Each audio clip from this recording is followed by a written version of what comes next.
WhatsApp guys, আমি এমনি শামীম রেজা। আর এই মুহূর্তে আমি আছি বুড়িগঙ্গা নদীর ঠিক পাশে অবস্থান করছি। আমার পাশে যদি আপনারা খেয়াল করেন দেখবেন কিন্তু অনেকগুলো ট্রলার চলাচল করছে এবং সেই সাথে এখন কিন্তু ওয়েদার অনেকটা মোটামুটি ভালো বলা যায়। গত কয়েকদিন যেরকম ছিল তার থেকে মোটামুটি এখন ভালো।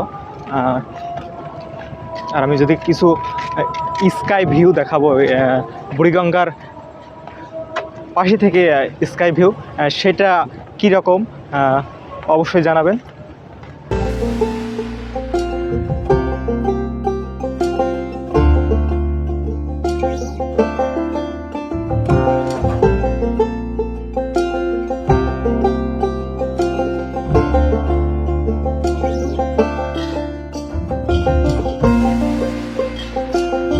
এখন কিন্তু ঘড়িতে টাইম 6টা 45 বাজে, অলরেডি মাগরিবের আজান হয়ে গেছে।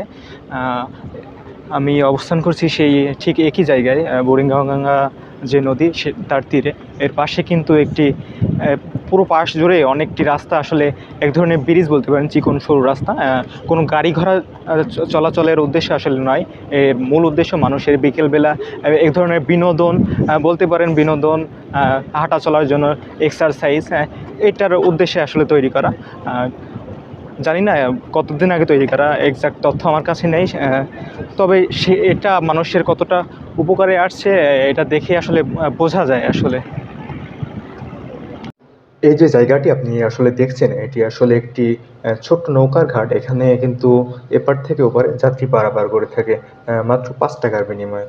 আর ওই যে দূরে কিছু আলো দেখা যায় না, এখন কিন্তু সন্ধ্যা। ওইটা আসলে বসুন্ধরা কোম্পানির একটি ফ্যাক্টরি বলা চলে। ওখান থেকে এলপিজি গ্যাস সিলিন্ডারে লোড দেওয়া হয়। এখান থেকে কিন্তু তার গন্ধ পাওয়া যায় আসলে।